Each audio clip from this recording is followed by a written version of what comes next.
यहाँ खेत में फसल लहलहाए, सम्मान से किसान भी मुस्काए। यहाँ बिजली से हर घर जगमगाए, विकास की प्रवाह में मन हर्षाए। शिक्षा है, रोजगार है, विकास की बयार है, सड़क है, अस्पताल है, चाहे खुशियों की बहार है। बिना संगीत के ही थिरके है पाँव,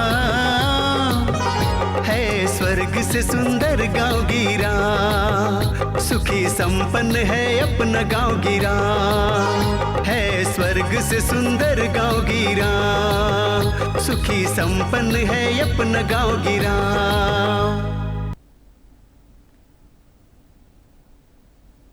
किसान भाई बहनों जोहार।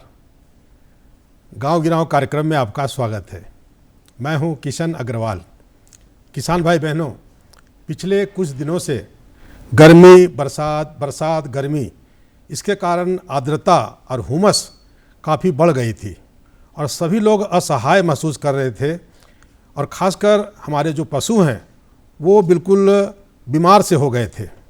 और अब जबकि मानसून का प्रवेश झारखंड में हो चुका है और ख़ासकर बरसात के मौसम में पशुओं में कई तरह की बीमारियां हो जाती हैं और इसके कारण पशु का जो खान पान है वो कम हो जाता है और पशु बीमार होने से उनकी जो दूध उत्पादक क्षमता है वो कम हो जाती है, पशु कमज़ोर हो जाते हैं और इसका सीधा असर हमारे किसान भाइयों पर पड़ता है।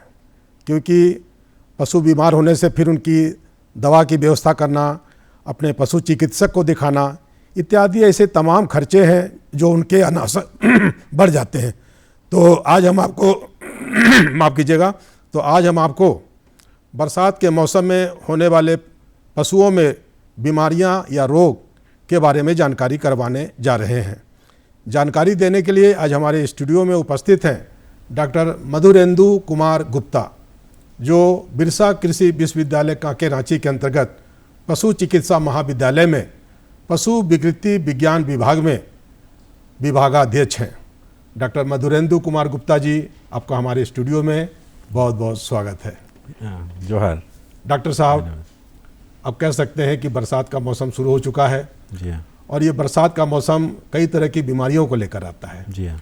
तो सबसे पहले आप हमारे किसान भाई बहनों को ये बताएं कि इस बरसात के मौसम में पशुओं में कौन कौन सी बीमारियां होने की संभावनाएं रहती हैं। जी देखिए, बरसात के मौसम में अनेक बीमारियों के होने का कारण बन जाता है जी, क्योंकि रख रखाव बहुत मुश्किल हो जाता है। लगातार बारिश होने के चलते गाय बाहर नहीं निकल पाती है, गोहाल में गोबर और पेशाब के चलते बहुत ज़्यादा ऑर्गेनिक वेस्ट इकट्ठा हो जाता है और उसमें जीवाणुओं के पनपने का बहुत कारण उत्पन्न हो जाता है। इसीलिए उसमें जो सबसे महत्वपूर्ण रोग है वो है थनैल का रोग, जिसमें कि जो उसके थन में सूजन हो जाता है। और हम जानते हैं कि हम गाय पालते हैं दो कारणों से, एक तो हम उससे बच्चा लेना चाहते हैं ताकि उसका वंश बढ़े, और दूसरा ये कि हम उससे दूध लेते हैं और दूध थन के द्वारा आता है। थन अगर स्वस्थ नहीं रहा तो दूध अच्छा नहीं मिलेगा और भारी क्षति होती है, इकोनॉमिक लॉस होता है। और अगर आप पूरे आंकड़ों को देखें तो थनैल के चलते 11,000 करोड़ रुपए का लॉस हमारे देश को होता है। कुल मिलाकर कितने प्रकार के, खासकर इस बरसात के मौसम में, पशुओं में रोग होते हैं? खासकर बरसात के मौसम में हमें ध्यान देना है, एक तो थनैल का आपको बताया मैंने, और दूसरा जो रक्त परिजीवी होते हैं जिसके चलते बुखार हो जाता है। और ये जो बीमारी है ये जो हमारे जो बाह्य परिजीवी हैं जैसे चमोकन वगैरह है, मक्खी है, उनके द्वारा होता है और इनका जो पॉपुलेशन है उसमें बहुत वृद्धि हो जाती है बरसात के मौसम में। शरीर पर हमारे किसान भाई जानते हैं कि वो चमोकन 8 पैर वाले जो होते हैं वो होते हैं, खून पी करके मोटे हो जाते हैं।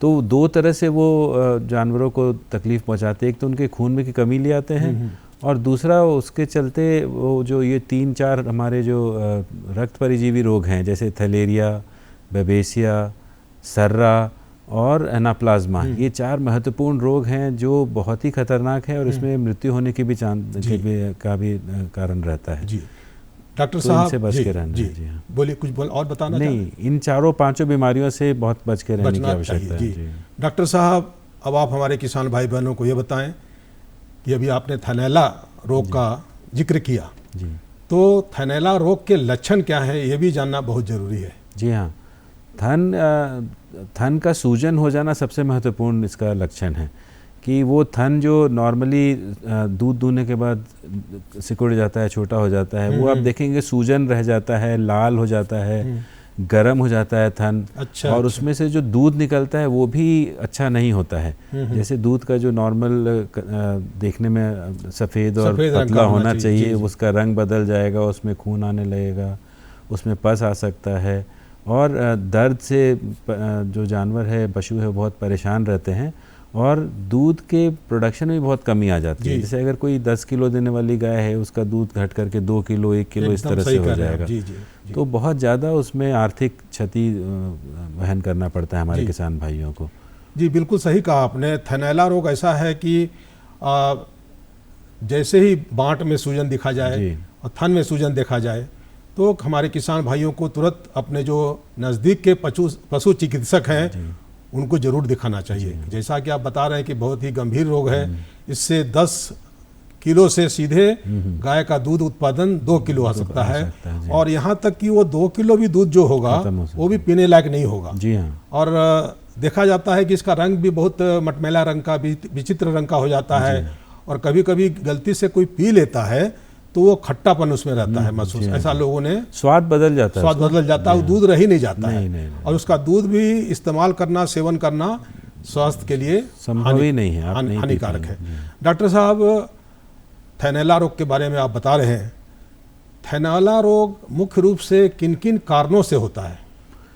जी हाँ, थैलेला रोग का जो प्रमुख कारण है वो जीवाणु है। अच्छा। जैसे कि हमारा फर्श अगर हम अच्छा नहीं रखेंगे, और गाय बैठती है, आप जानते हैं गुहाल में बैठती है, उसकी अगर हम सफाई नहीं रखेंगे, जानवर का जो पीछे का हिस्सा है उस पर थन पड़ता है, वहाँ पे पैर में गोबर लगा रहेगा, गंदा लगा रहेगा, तो वो सारी जगह जो है उसमें जीवाणु होते हैं। जीवाणु जो हानिकारक होते हैं, जैसे ई कोलाई है, स्ट्रेप्टोकोकस है, स्टेफाइलोकोकस है, ये सारे जीवाणु इतने खतरनाक हैं कि अगर उनका आगमन हो गया, अगर वो चले गए थन के अंदर में, तो वहाँ पे भारी क्षति करते हैं। अच्छा। तो खासकर बैक्टीरिया के चलते होते हैं, लेकिन चोट लगने से भी थैलेला होता है। हम गुहाल का अगर हमने सरफेस जो फर्श है वो ठीक नहीं रखा, उसमें मुलायम हमने कुछ भी नहीं बिछाया, जैसे कि आजकल पुआल वगैरह रख सकते हैं, रबर मैट भी आता है, रबर मैट खूब अच्छा आता है, उसको रखें आप, इन सब से बचाया जा सकता है। लेकिन चोट लगने से भी थैलेला हो जाता है। जी। ये अक्सर देखा जाता है कि कई जगह गुहाल में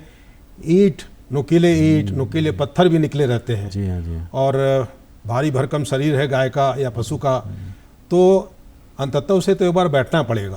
अब वो बैठने के क्रम में यदि बांत में या थन में चोट लग गया तब भी थैलेला रोग होने की संभावना है, इसके बारे में कुछ बताइए।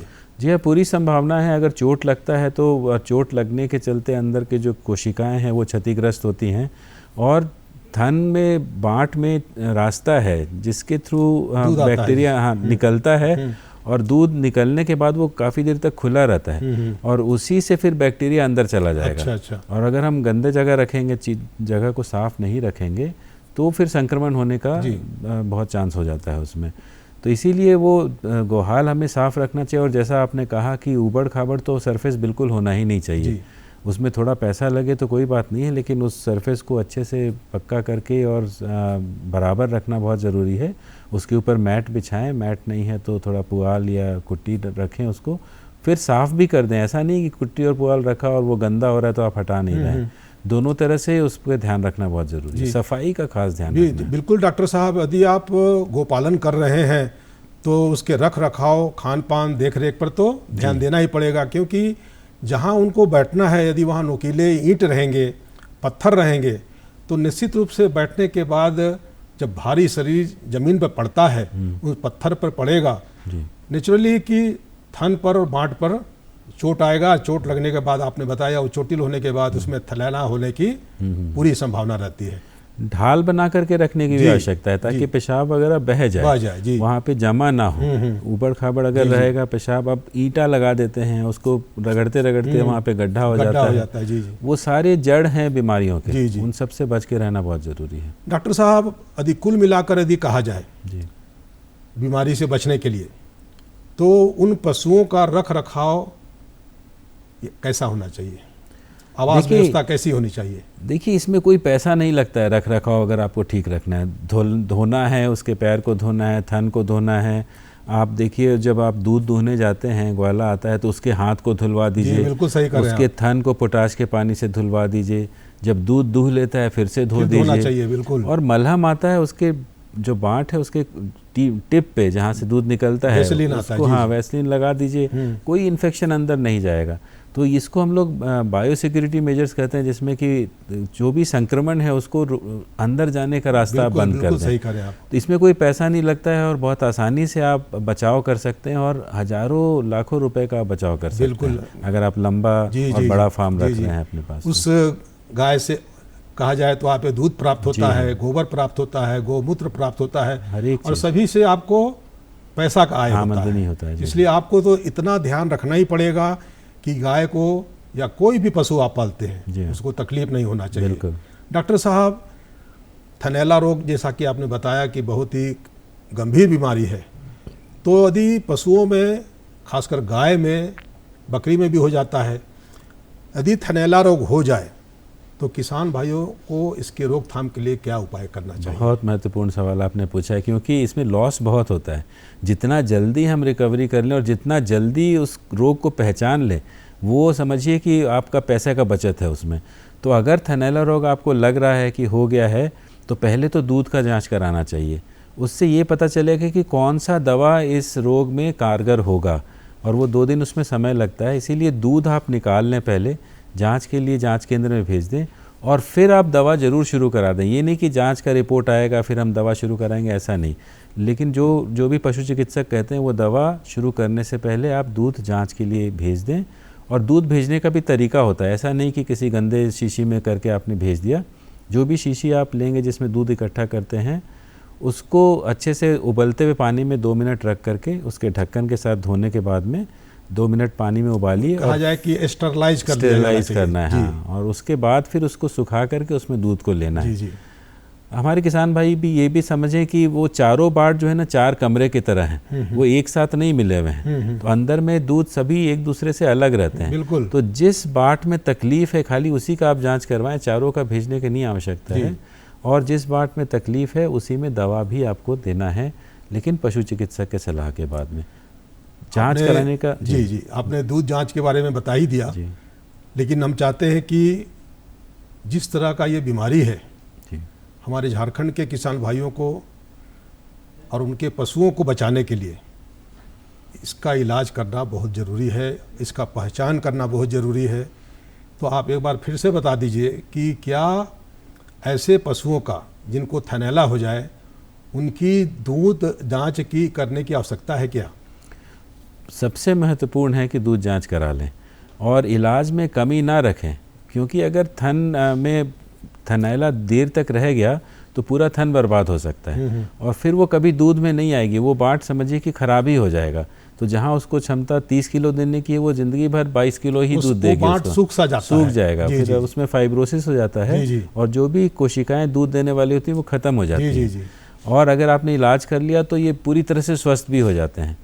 और उसमें यही है कि इलाज करने में कि बाट में चढ़ाया जाता है दवा, तो वो पशु चिकित्सक के द्वारा ही चढ़ाएं या आप खुद भी चढ़ाएं, तो जान लें अच्छा से कि कैसे चढ़ाना है। और बाट को साफ करके और पूरी तरह से स्वच्छ रखें तो ये बीमारी ज़्यादा नहीं होगी। ये बात आपने जो बताया अभी, मैंने अपने आंखों से देखा है कि सिरिंज जो होता है बिना सुई वाला, उस सुई से बाट में दवा अंदर डाला जाता है। वो काफ़ी इफेक्टिव होता है और काफ़ी कारगर होता है और उसका इलाज उससे बहुत बढ़िया होता है। खाने की दवा तो अलग होती है, वो तो दिया ही जाता है, लेकिन ये कारगर उपाय बताया आपने, बहुत अच्छा है ये। डॉक्टर साहब, जांच के समय, दूध भेजते समय किन किन बातों की सावधानियां रखनी जरूरी है? ये भी आपने बहुत अच्छा सवाल पूछा। जब दूध लेते हैं ना, तो उसका शुरू का 4-5 धार हमें छोड़ देना होता है, क्योंकि उसमें बाहर के जितने भी जीवाणु होते हैं वो आ जाते हैं। अच्छा। पहले तो आप बाट को अच्छे से धो लीजिए, ठीक है, और साफ़ कर लीजिए पोटाश के पानी से धो करके, और फिर शुरू का 4-5 धार हम छोड़ देते हैं ताकि जो रास्ते में पहले से बैक्टीरिया थे वो हट जाएं।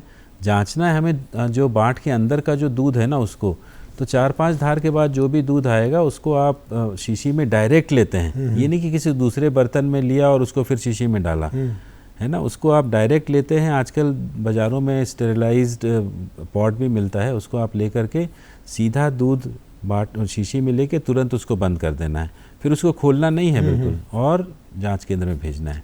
डॉक्टर साहब, और कोई बीमारी हो तो उसका इलाज हो सकता है ठीक से और गाय वापस अपने जगह पे आ सकती है, लेकिन थैलेला रोग के बारे में जैसा आप बता रहे हैं कि यदि इसका समय से उपचार इलाज नहीं किया गया तो पूरा का पूरा गाय का जो दूध है सूख सकता है, और ख़ासकर आपने बताया जब थनी सूख जाएगा तो फिर दूध कहाँ से आएगा, जी हाँ, बिल्कुल। और फिर वो दूध नहीं देगी तो गाय भी बेकार हो जाएगी।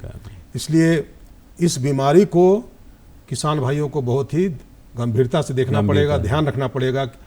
और सबसे बड़ी बात है कि जब थैलेला हो जाता है डॉक्टर साहब, यदि आप गाय को दूहने जाएंगे तो वो उछलती है क्योंकि उसमें दर्द होता है। इसलिए इन सब बातों की ध्यान रखना किसान भाइयों को बहुत ज़रूरी है। डॉक्टर साहब, थैलेला का उपचार करने के लिए, उपचार करते समय किन किन बातों का ध्यान देना जरूरी है? देखिए, थनैल का उपचार करते समय इस बात का ध्यान देना बहुत ज़रूरी है कि जो आप दवा दे रहे हैं वो ऐसा नहीं है कि 3 दिन दिया और उसके बाद में छोड़ दिया। जी। जब तक वो थनैल पूरी तरह से ठीक नहीं हो जाता है तब तक आपको दवा का उपचार करना चाहिए। कई बार वो दवा कारगर नहीं होता है तो फिर से दूध जांच करा लीजिए, उससे पता चल जाएगा। सिंपल टेस्ट होता है, उसको सोमैटिक सेल काउंट कहते हैं, कि थनैल ख़त्म हुआ कि नहीं ख़त्म हुआ। आप दवा रोकने से पहले ये ज़रूर पक्का कर लीजिए कि थनैल अब ठीक हो गया और तब हम दवा रोक रहे हैं। इन सब चीज़ों के लिए थोड़ा सा प्रयास करना होता है। हर चीज़ को अगर आप सोचेंगे कि बस हमने इतने टाइम के में 3 दिन देना था, 5 दिन देना था, उसके बाद ठीक हो गया होगा, और उसके बाद होता क्या है कि फिर से वो बीमारी हो जाती है। जी जी। अगर आपने पूरी तरह से ठीक नहीं किया और दवा रोक दिया तो इस बात का ध्यान रखें। मधुरेंदु कुमार गुप्ता जी, अब आप हमारे किसान भाई बहनों को ये बताएं कि थैलेला रोग पशुओं में यदि हो जाए तो इससे बचाने का क्या उपाय करना चाहिए? अगर हो जाए तब तो आपको दवा देना है, दूसरा कोई उपाय नहीं है। उसका कल्चर टेस्ट करवा करके और उसको दवा देना है, और दवा कितने दिन देना है ये कम से कम 3 से 5 दिन तो आपको देना ही है दवा। कौन सा दवा देना है वो टेस्ट से पता चलेगा। उसको मांस में सुई लगा करके देना है कि बाट में चढ़ाना है। ये अगर बुखार है गाय को तो उसको सुई भी लगाना पड़ेगा, और बुखार नहीं है और केवल थनैला है तब आपको बाट में चढ़ाने से काम चल जाएगा। जी जी। तो इन सब बातों का ध्यान रखना पड़ेगा, और इन सब पे डिसीजन लेने के लिए मुझे लगता है कि हमारे किसान भाइयों को पशु चिकित्सक को ज़रूर बुलाना चाहिए, क्योंकि ये बहुत ही गंभीर रोग है और अगर थोड़ा सा हम चूक गए तो भारी नुकसान हमें। जी जी, बिल्कुल सही कह रहे हैं डॉक्टर साहब। डॉक्टर साहब, अब आप हमारे किसान भाइयों को ये बताएं कि पशुओं के शरीर में आप देखते होंगे कि चमोकन, ढील जिसको बोलते हैं जी, अठैल, ये बहुत ज़्यादा संख्या में पाया जाता है। क्या इनका संबंध किसी और बीमारी से भी है? इसके बारे में बताइए। ये आपने बहुत ही महत्वपूर्ण सवाल पूछा, क्योंकि ये कई बीमारियों के ये जड़ हैं। अच्छा। इनके द्वारा विषाणु जनित रोग भी होते हैं, इनके द्वारा जो प्रोटोजोआ होता है, ब्लड प्रोटोजोआ जिसको हम कहते हैं, रक्त परिजीवी रोग, वो भी होते हैं। और ख़ासकर हमारे झारखंड में 4 रक्त परिजीवी रोग हैं। एक थैलेरिया है, एक बेबेसिया है, सर्रा है और एनाप्लाज्मा है। ये चारों रोग की जड़ में हमारी ये चमोकन और मक्खी होते हैं। इनका अगर प्रकोप है तो उसे जल्द से जल्द हमारे किसान भाई ठीक करवा लें, क्योंकि नहीं आज नहीं तो कल इन चारों में से किसी रोग से हमारे जो पशु हैं वो ग्रसित हो जाएंगे, और ये चारों रोग जानलेवा हैं। अगर आपने उपचार भी है इनका, अगर आपने उपचार कर लिया अच्छी बात है, अगर आप उपचार नहीं करते हैं तो इसमें जान भी जा सकती है, वो बहुत ही दुखदायी हो जाएगा फिर। डॉक्टर साहब, अभी जैसे हम लोग बात कर रहे हैं चमोकन का, अठैल का, क्या ये सोए के लिए भी हानिकारक हैं? किसके लिए? सोए अपने खुद के लिए भी? नहीं, हमारे लिए कोई हानिकारक नहीं है, व्यक्ति के लिए। जैसे पशुओं के लिए या अपने खुद? पशुओं में ये 2 तरह से हानिकारक होते हैं, जैसा आपने बताया। एक तो कि ये बीमारी को ट्रांसमिट करते हैं, जो रक्त परिजीवी है, एक जानवर से दूसरे जानवर में भेजते हैं, और दूसरा ये खून चूसने वाले होते हैं। तो जितना ज़्यादा शरीर में चमोकन रहेगा उतना खून का लॉस रोज हो रहा है। हाँ। और उसके चलते उनमें एनीमिया हो जाएगा, खून की कमी हो जाएगी, उनको सांस लेने में दिक्कत होगा, उनके दूध में कमी हो जाएगी, गाय गाभिन नहीं होगी, जान भी जा सकता है, हर तरह से हानिकारक है। डॉक्टर साहब, अब आप हमारे किसान भाई बहनों को ये बताएं कि थैलेरिया रोग अक्सर सुना जाता है कि पशुओं में हो जाता है, जी। तो इसके लक्षण क्या हैं और इसके रोकथाम के उपाय के बारे में बताएं आप। थैलेरिया चारों रक्त परिजीवी में सबसे महत्वपूर्ण जी। है, और अगर लॉस सबसे ज़्यादा किसी रोग से होता है तो वो थैलेरिया के चलते होता है, हमारे रांची और झारखंड सारे शहरों में। जी। और इसमें मुख्य लक्षण ये है कि जानवर को बहुत तेज़ बुखार होगा, और उसकी जो ग्रंथि हैं, लिम्फ नोड्स हैं बाहर के, वो पैर के आगे में रहते हैं और कंधे के आगे में रहते हैं, उनका सूजन हो जाता है। और अगर बहुत ज़्यादा थैलेरिया हुआ तो वो उसमें पीला गोबर होगा या सांस लेने में दिक्कत होगा जानवर को, और उसमें मृत्यु हो जाती है।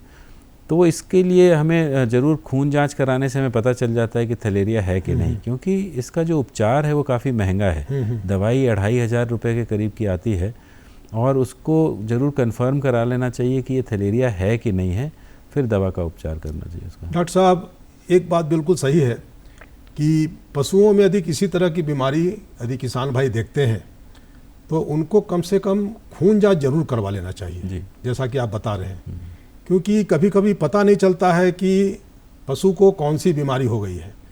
जैसे इंसान का खून जांच होता है, पेशाब जांच होता है, बहुत सारा जांच होता है जिससे कि पता चल जाता है, डिटेक्ट हो जाता है कि कौन सी बीमारी है, उसी के हिसाब से उसे फिर दवा दी जाती है।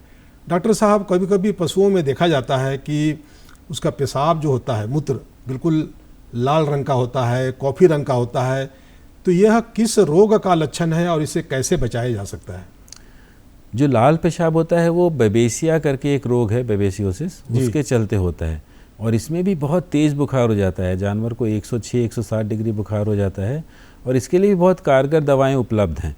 तो अगर ऐसा होता है तो ज़रूर जानवर का खून जांच करा ले हमारे किसान भाई, और अगर बेबेसिया निकलता है, क्योंकि फास्फोरस की कमी से भी वो होता है, खासकर बच्चा देने के बाद में, तो कारण कई हो सकते हैं। तो ये खून जांच की जो आप बात कर रहे थे उसमें ये महत्वपूर्ण इसलिए है कि हमें सटीक पता चलता है कि किस रोग से जानवर ग्रसित है, और उसके लिए हम सटीक दवा का उपयोग करते हैं।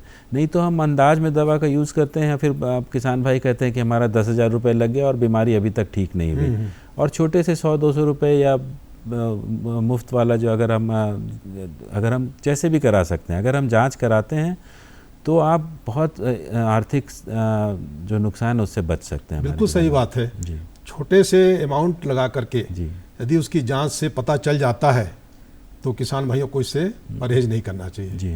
डॉक्टर साहब, पशुओं में तेज बुखार के साथ साथ ये बिल्कुल देखा हुआ है कि गोबर का रंग बिल्कुल पीला हो जाता है, तो ये कौन से बीमारी का लक्षण है और इसका उपचार क्या है?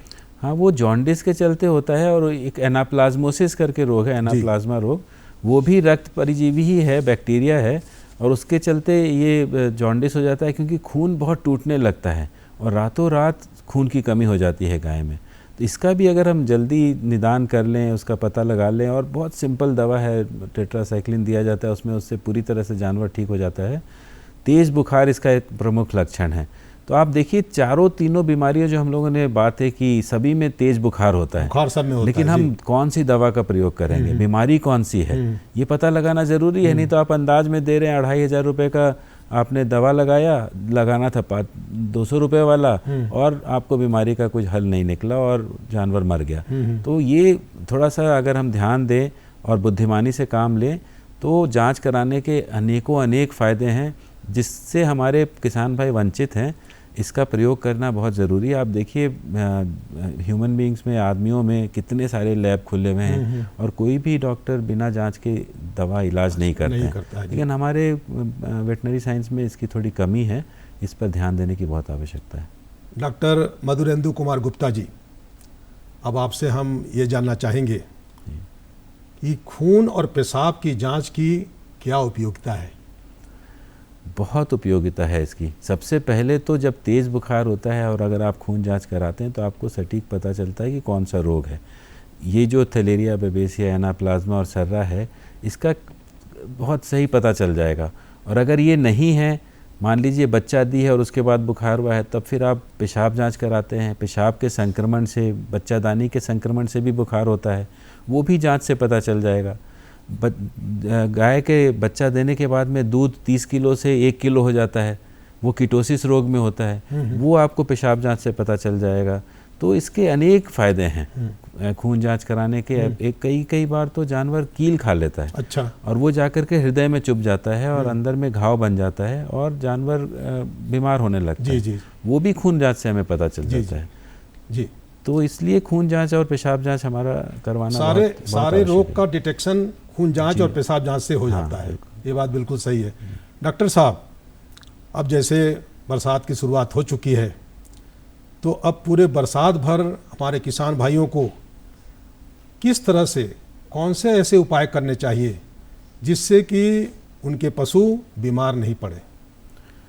सबसे महत्वपूर्ण इसमें है कि सफाई का ध्यान दें, क्योंकि बरसात के मौसम में हम गाय को बाहर नहीं निकाल पाते हैं, धूप नहीं होता है, गोहाल सूखता नहीं है।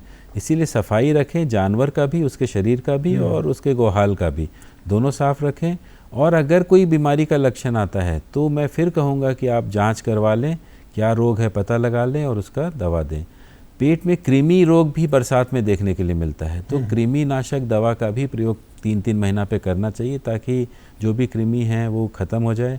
चमोकन है तो चमोकन का इलाज कर लें। ये सारी चीज़ें बहुत ज़रूरी हैं आपको बरसात के मौसम में करना। तो किसान भाई बहनों, आज आपने देखा कि बरसात के मौसम में पशुओं में कौन कौन से बीमारियां या रोग हो जाया करते हैं, और इसके निदान के बारे में आपने जानकारी प्राप्त किया। हमें उम्मीद है ये जानकारी आपके लिए काफ़ी लाभप्रद होगी। डॉक्टर मधुरेंदु कुमार गुप्ता जी, आज आप हमारे स्टूडियो में आए और हमारे झारखंड के किसान भाई बहनों को, पशुपालकों को विस्तार से इसके बारे में जानकारी दिया। इसके लिए आपको बहुत बहुत धन्यवाद। बहुत बहुत धन्यवाद। जोहार। जोहार।